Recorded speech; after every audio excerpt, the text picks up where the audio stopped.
2 Samuel 8. In the course of time, David defeated the Philistines and subdued them, and he took Metheg Ammah from the control of the Philistines.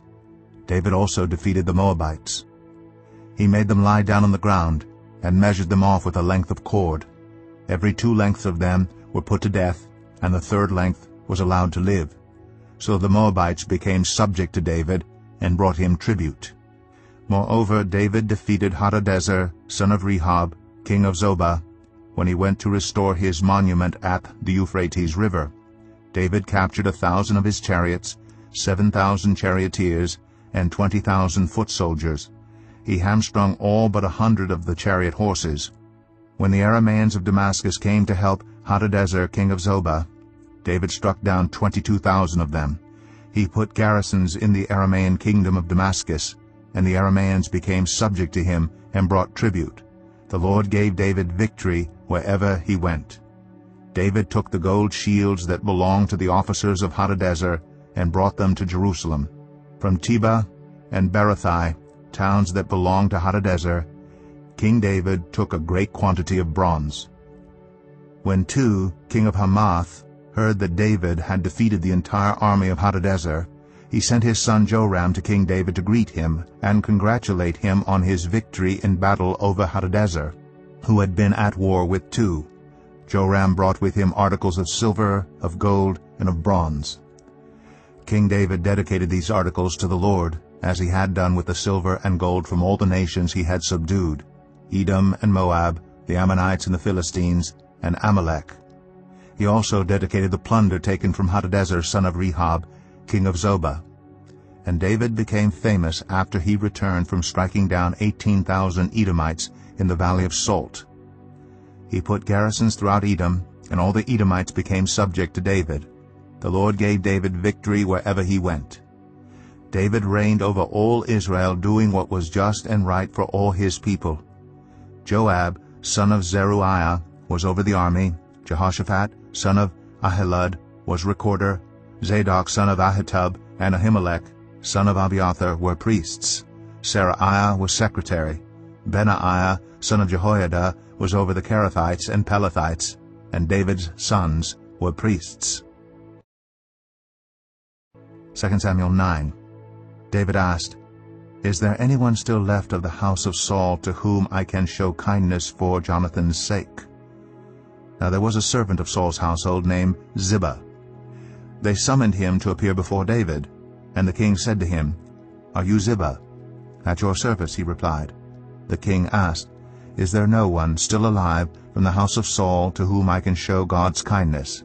Ziba answered the king, "There is still a son of Jonathan. He is lame in both feet." "Where is he?" the king asked. Ziba answered, "He is at the house of Machir, son of Ammiel, in Lo-debar." So King David had him brought from Lo-debar, from the house of Machir, son of Ammiel. When Mephibosheth, son of Jonathan, the son of Saul, came to David, he bowed down to pay him honor. David said, "Mephibosheth." "At your service," he replied. "Don't be afraid," David said to him, "for I will surely show you kindness for the sake of your father Jonathan. I will restore to you all the land that belonged to your grandfather Saul, and you will always eat at my table." Mephibosheth bowed down and said, "What is your servant that you should notice a dead dog like me?" Then the king summoned Ziba, Saul's steward, and said to him, "I have given your master's grandson everything that belonged to Saul and his family. You and your sons and your servants are to farm the land for him and bring in the crops, so that your master's grandson may be provided for. And Mephibosheth, grandson of your master, will always eat at my table." Now Ziba had 15 sons and 20 servants. Then Ziba said to the king, "Your servant will do whatever my lord the king commands his servant to do." So Mephibosheth ate at David's table like one of the king's sons. Mephibosheth had a young son named Micah, and all the members of Ziba's household were servants of Mephibosheth. And Mephibosheth lived in Jerusalem because he always ate at the king's table. He was lame in both feet. Jeremiah 13. This is what the Lord said to me. Go and buy a linen belt, and put it around your waist, but do not let it touch water. So I bought a belt, as the Lord directed, and put it around my waist. Then the word of the Lord came to me a second time. Take the belt you bought and are wearing around your waist, and go now to Pirath, and hide it there in a crevice in the rocks. So I went and hid it at Pirath, as the Lord told me. Many days later the Lord said to me, Go now to Pirath, and get the belt I told you to hide there. So I went to Pirath and dug up the belt and took it from the place where I had hidden it. But now it was ruined and completely useless. Then the word of the Lord came to me. This is what the Lord says. In the same way I will ruin the pride of Judah and the great pride of Jerusalem.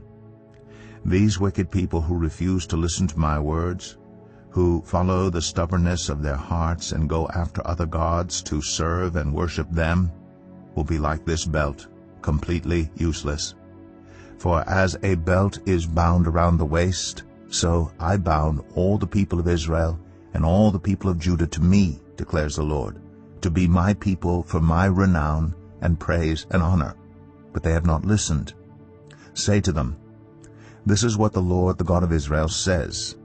Every wineskin should be filled with wine. And if they say to you, Don't we know that every wineskin should be filled with wine? Then tell them, This is what the Lord says. I am going to fill with drunkenness all who live in this land, including the kings who sit on David's throne, the priests, the prophets, and all those living in Jerusalem. I will smash them one against the other, parents and children alike, declares the Lord. I will allow no pity or mercy or compassion to keep me from destroying them. Hear and pay attention, do not be arrogant, for the Lord has spoken. Give glory to the Lord your God before he brings the darkness, before your feet stumble on the darkening hills. You hope for light, but he will turn it to utter darkness and change it to deep gloom. If you do not listen, I will weep in secret because of your pride. My eyes will weep bitterly, overflowing with tears, because the Lord's flock will be taken captive. Say to the king and to the queen mother, Come down from your thrones, for your glorious crowns will fall from your heads. The cities in the Negev will be shut up, and there will be no one to open them. All Judah will be carried into exile, carried completely away. Look up and see those who are coming from the north. Where is the flock that was entrusted to you, the sheep of which you boasted? What will you say when the Lord sets over you those you cultivated as your special allies? Will not pain grip you like that of a woman in labor? And if you ask yourself, Why has this happened to me? It is because of your many sins that your skirts have been torn off and your body mistreated. Can an Ethiopian change his skin, or a leopard its spots? Neither can you do good who are accustomed to doing evil.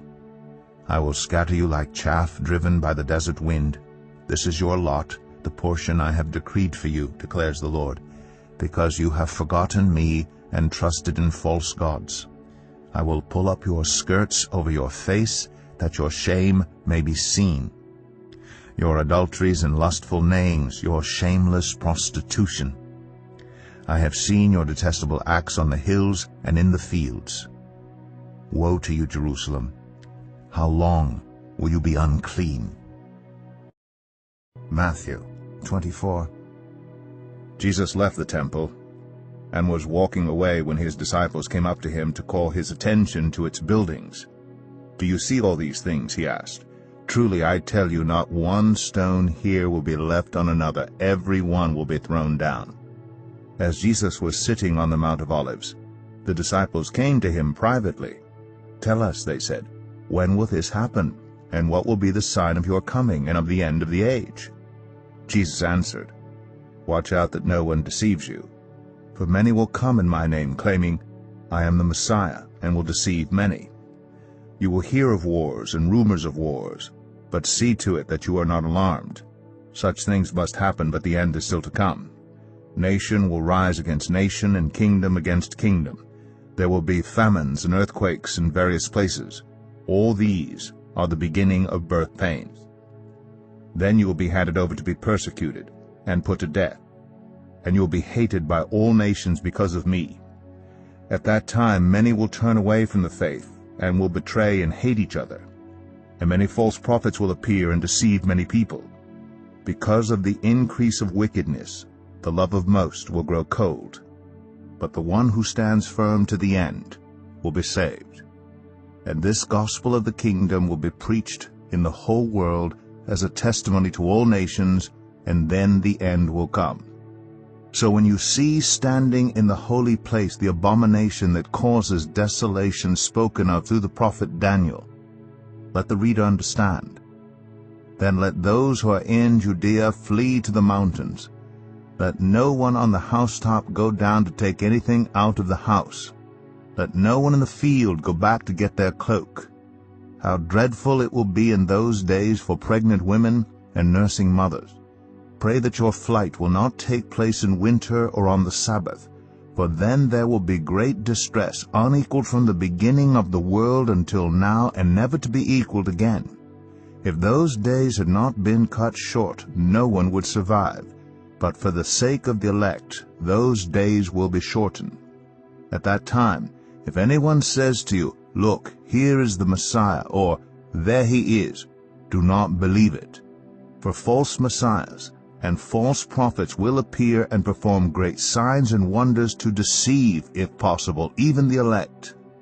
See, I have told you ahead of time. So if anyone tells you, "There he is, out in the wilderness," do not go out. Or, "Here he is, in the inner rooms," do not believe it. For as lightning that comes from the east is visible even in the west, so will be the coming of the Son of Man. Wherever there is a carcass, there the vultures will gather. Immediately after the distress of those days, the sun will be darkened, and the moon will not give its light. The stars will fall from the sky, and the heavenly bodies will be shaken. Then will appear the sign of the Son of Man in heaven, and then all the peoples of the earth will mourn when they see the Son of Man coming on the clouds of heaven with power and great glory. And he will send his angels with a loud trumpet call, and they will gather his elect from the four winds, from one end of the heavens to the other. Now, learn this lesson from the fig tree. As soon as its twigs get tender and its leaves come out, you know that summer is near. Even so, when you see all these things, you know that it is near, right at the door.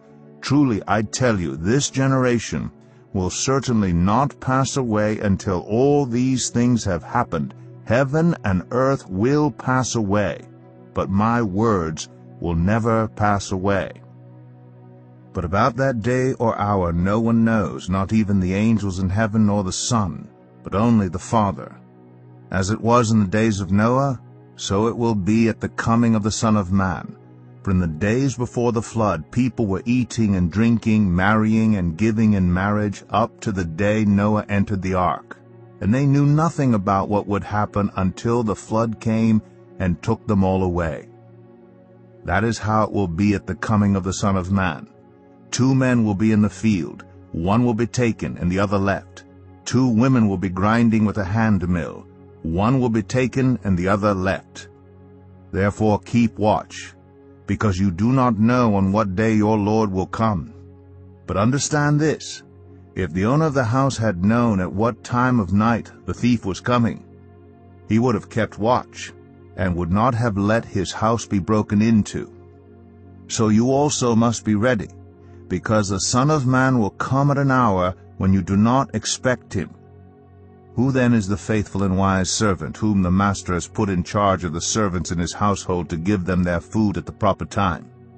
It will be good for that servant whose master finds him doing so when he returns. Truly, I tell you, he will put him in charge of all his possessions. But suppose that servant is wicked and says to himself, "My master is staying away a long time," and he then begins to beat his fellow servants and to eat and drink with drunkards.